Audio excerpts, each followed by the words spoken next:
I'm going to show you Claude's hidden power commands that a lot of people don't know about. That's going to make your Claude Code experience a lot more fun and actually tap into some things that you might not be using. So this is definitely going to be a really cool one that you don't want to miss, because by the end of this video, you're going to have insight to what each of these commands do with some use cases and actually the brand new goal feature that you're going to definitely want to check out. So stay tuned and build along with us. So I made a presentation and I wanted to give you some of the use cases so you guys can go back and kind of understand what to do. So first and foremost, a lot of these you might not know about, some you might. And if there's any of them that are not covered in here that you know about, please make sure you put them in the comments and share with the entire community. So we're going to go over our real and official. We're going to go over the real magic keywords that sometimes do work pretty well. And then we're going to go over some of the ones that are a little bit of a folklore, but because they went a little bit viral. So let's start with the real ones, and especially the brand new one where it's called /goal. Now, in order for this to work, you need to make sure you're updated to the latest model of Claude, because this was just released recently. So basically what goal is, it sets a completion condition. Claude keeps working until multiple turns on its own until it actually gets the result that you're trying to go after. One caveat is that it can't do a very large goal, and you only have a very small window that you can actually put the goal into.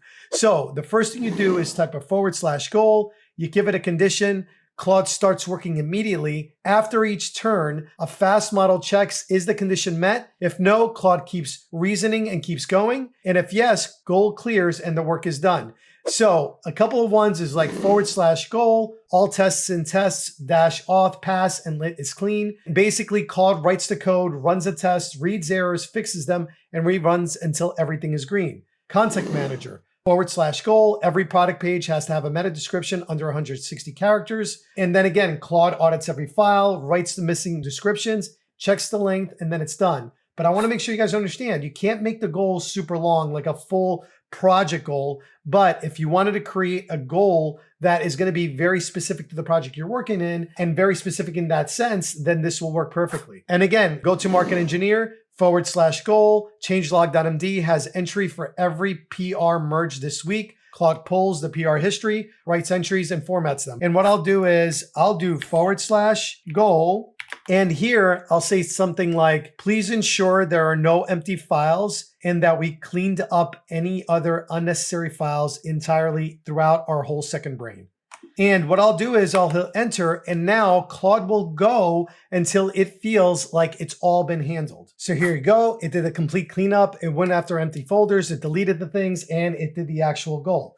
So part one, so you guys see it, the goal is there. So if you have a short-term goal that you want to do and you just don't want to keep going back and forth with the actual AI, you can use /goal and it does it until it finishes. So that's number one, /goal. Second one is effort. This is probably one of my favorite ones. Sometimes when I'm working in a really crazy project and I just feel like it needs a little bit more oomph. So if I come in here and I do /effort, and I can then get this little dot right here that basically pushes the effort to be max. So usually it's in the middle at high, but you can go as high as max effort. And again, it does cost more tokens and it does become a little bit more of a power user and a heavy user. But if you feel like it's hitting like a really complex wall, you can go and have and leverage it. Now, if I go back and I give you the examples of this, it's again, a session-wide effort that controls how much reasoning Claude applies to every response. Turn it up for hard problems down to save tokens.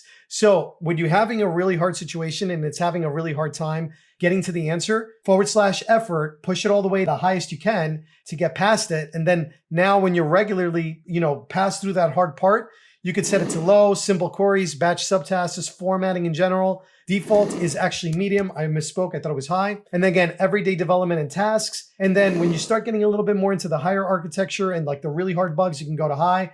And then if you're really having some challenges, you can go as high as like the max plan, which again will increase the amount of tokens you use, but it will really, really good to solve problems. So when you're doing the architecture and you really want some high effort, you could select high, which is again, not the max, but right underneath it to kind of build everything out. When you're going after a really hard bug that's being a nuisance and you can't get through it, effort, max. And when you're trying to be budget conscious, then you can drop it over to effort and low, and then you can have that effect. And it actually, this is kind of what led to one of those viral magical words, which was ultra think. But basically all that ultra think was pushing it to the max.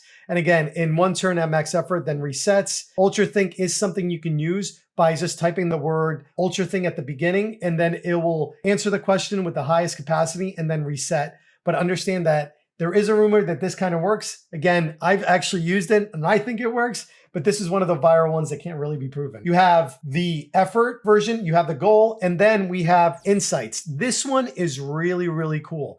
So if you run insights for the entire month to really understand how you're doing with this project, we're going to come in here. And if I come in here and do /insights, and you want to do like a little space on the forward command. Oh, I went a little too soon. Sorry. I'll come in here, insights again. And then I'm going to say, how have we been doing this month on this project? I'll go ahead and just drop that in there and give it a little time to go through. To this is one, Claude reads your last 30 days of Claude Code sessions, generates a detailed HTML report, analyzing your patterns, your inefficiencies, and your opportunities. Really good way to kind of like coach yourself to one, do better Claude coding, or just in general, just become a better vibe coder in that sense. What includes in that report? Most used commands and which one you're ignoring. Context window habits of letting the windows go too long, which again is very important. If you watch my previous video on the /compact and clear, this definitely makes a lot of sense. Suggested custom skills based on your repetitive tasks,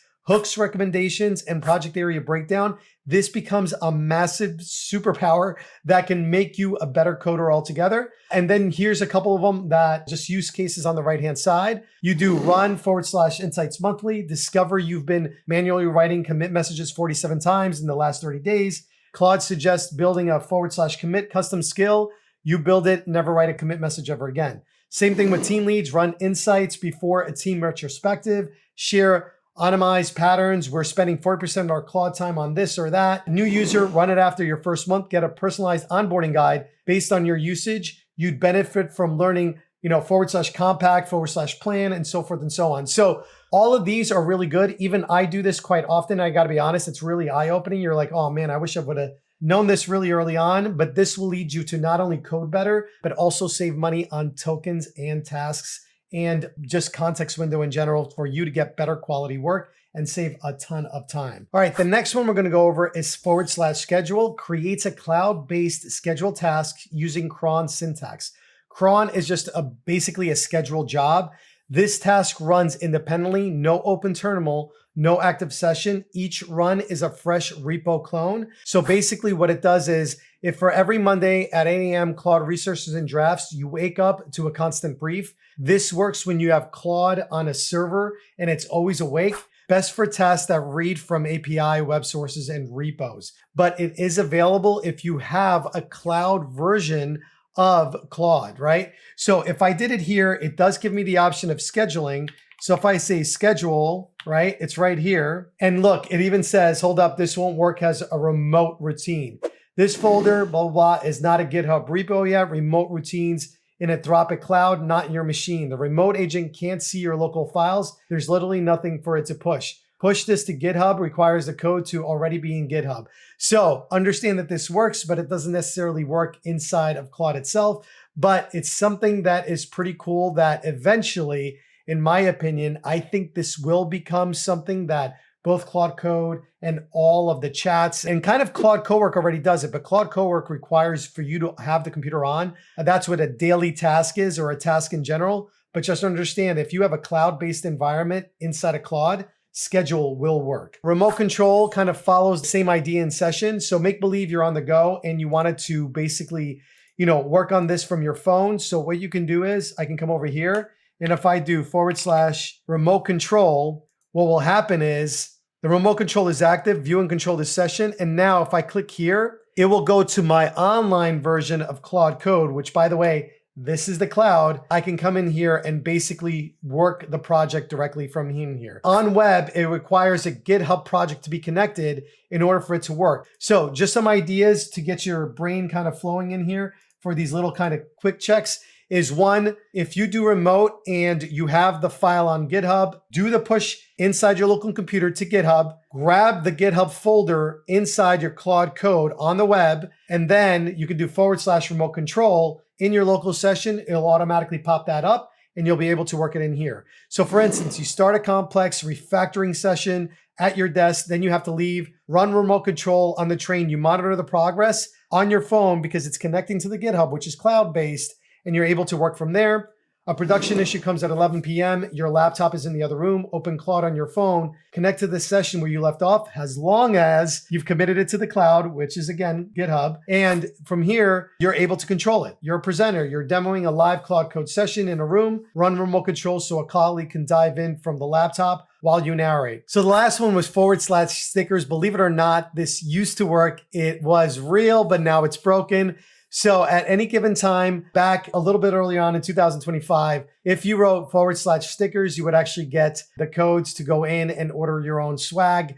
And then the rebirth of it, Anthropic ran a separate 1,000 free stickers campaign in 2026. But the command itself is dead, but the swag lives on. So that being said, going forward, if you ever see / stickers again, you'll be able to get some swag and everything associated with it. I thought that was pretty cool to mention. Now, a couple of ones that are on here confirmed not real, verified by source code analysis. So people were saying that there was a / ghost. It's an unknown skill.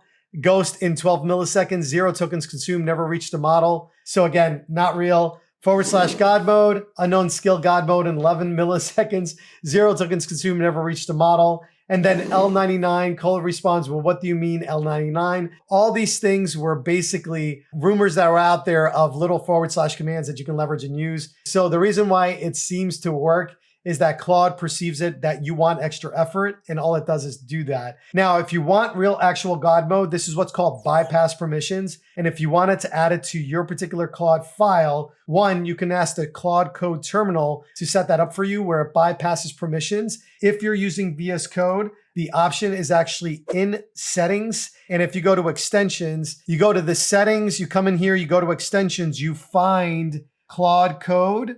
And in Claude Code, there is allow dangerously skip permissions. What this does is it doesn't ask you permissions every time it has to do something. And if you turn this on, it is almost like a God mode. So just keep that in mind as you go through. And again, the last one being, it's not a command, but basically it's very useful.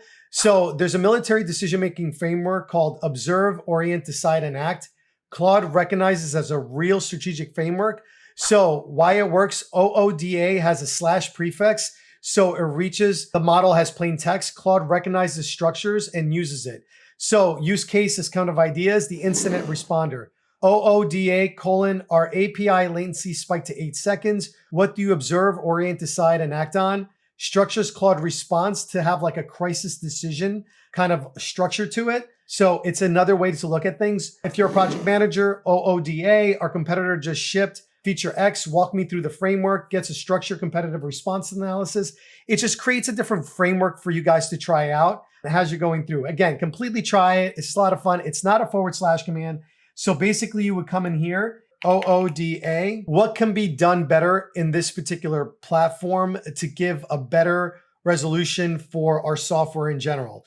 Like, what are we missing? What it will do is it will assess it using the OODA. And it's just a different framework for you to provide. We're going to give it a little bit of time and it will answer in that framework and you're going to see it work. So here you go. It gives a full report of everything that happens and the gaps that are really kind of throughout this whole entire thing. And you could see what is happening and how we want to make sure we do it. So this is everything that you need to know that we want to do to make our experience a little bit better, right? So going on into artifacts, artifacts is something that we can do that automatically creates, let's say like a visual interface of what we want to do. So a panel in Claude AI, the web app that Claude uses to build interactive runnable content alongside your conversation. It's not triggered by a keyword. This is something that you can activate. So if you come in here and you want to leverage an artifact and you're using the web version, so let's go on the web right here. So before you would have to like tell in the chat, like you wanted something built. Now you can come in here, select new artifact. Basically it's going to be an app or a website or productivity tool. And what you can come in here and do is come in here and say, apps and websites. And first it selects like the category and then it allows you to build. So I can come in here and say, build a website for a landscaper, make it all mock data, but make it with an offer and make it as interactive as possible. I'll just kind of like let it cook in here and it will build an artifact site based on that. And obviously this is a very bad prompt, but you would understand that it would build something out. Now we're going to give it a few minutes to allow it to build that. All right, and look at that. It created a quick, beautiful site for you with interactive. Oh, that's pretty cool. Let's see that. And look, medium size, interactive, like little thing in here, and it gives you book your free estimates online, before and after pictures. That's pretty neat. And again, we didn't even give it anything. We gave like minimal effort, and look what we got already. Again, pretty darn cool, but just something really interesting that you can leverage. But this is what I'm talking about as far as, making it really nice and easy for you. All right, so a quick little review, right? You have your ultra thing. That's basically, you're gonna put that in only the prompt, and it's only gonna solve that one little problem you have. Effort high is gonna give you the overall result when you're trying to get through a real bug. And effort medium and low based on if you wanna use less tokens or more tokens and so forth. Goal for a short-term goal that you want to solve and you don't want to keep getting asked questions. So /goal, simple little request as far as the goal, and it will automatically complete it. /loop is kind of the one where you want it to constantly check things, or like maybe commit to GitHub on a continuous basis until the session is over. So the second you X out of the session, it'll stop it. /remote control will work on the cloud, but only if you have GitHub installed and enabled.